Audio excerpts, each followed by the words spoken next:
তো আপনারা যারা শিক্ষক হতে যাচ্ছেন, ধরেন উদাহরণস্বরূপ ঘুমের যে দোয়াটা, এই ঘুমের দোয়াটা যদি আমরা বাচ্চাদেরকে এইভাবে শিখাই, ছোট ছোট বাক্যে খুব সহজে হাসি আনন্দে হেলে খেলে যদি আপনারা শেখাতে পারেন, তাহলে বাচ্চাদের মাইন্ডে, তাদের নরম মস্তিষ্কে খুব সহজেই বসে যায়। যেমন আপনারা যদি এইভাবে ঘুমের দোয়াটা শেখান, যখন ঘুমোতে যাবে এই দোয়া পড়ে দিবে, ঘুম হবে প্রশান্তিময়।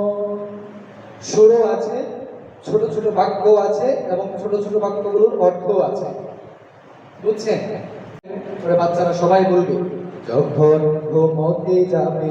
ওরা আপনি আবার বললেন এই দোয়া পড়ে নিবে, তখন তারা সবাই একসাথে বলবে এই দোয়া পড়ে নিবে। এভাবে করে একটু একটু করে আপনারা যদি বাচ্চাদেরকে শেখান সুরে সুরে ঘুমের দোয়াটা, তাহলে বাচ্চা যখন বাড়িতে যায় তাদের আম্মুকে আব্বুকে সুরে সুরে ঘুমের আগে দোয়াগুলো শোনাবে, তখন গার্ডিয়ানরা আপনার প্রতি বা আপনি যে প্রতিষ্ঠানে খেদমতরত আছেন সেই প্রতিষ্ঠানের প্রতি আন্তরিক হয়ে যাবে। কেন? কারণ তারা দেখবে যে তার বাচ্চাটা ঘুমের দোয়াটা এমন একটা সিস্টেমে শিখছে এবং খুবই হাসি আনন্দে শিখছে এবং বাড়িতে যায় তারা জপাজপি করতেছে।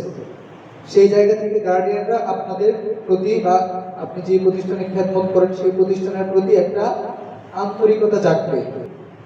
এভাবে যদি আপনারা বিভিন্ন প্রতিষ্ঠানে বাচ্চাদেরকে সুরে সুরে বিভিন্ন জিনিস শিখান, তাহলে আমি মনে করি যে আপনি যে প্রতিষ্ঠানে যাবেন সেই প্রতিষ্ঠানের দায়িত্বশীল যারা আছে, তারা গার্ডিয়ানরা সবাই আপনার প্রতি আন্তরিক থাকবে, আপনাকে সর্বোচ্চ সহযোগিতা করবে, আপনার সর্বোচ্চ সুযোগ সুবিধা নিশ্চিত করার চেষ্টা করবে।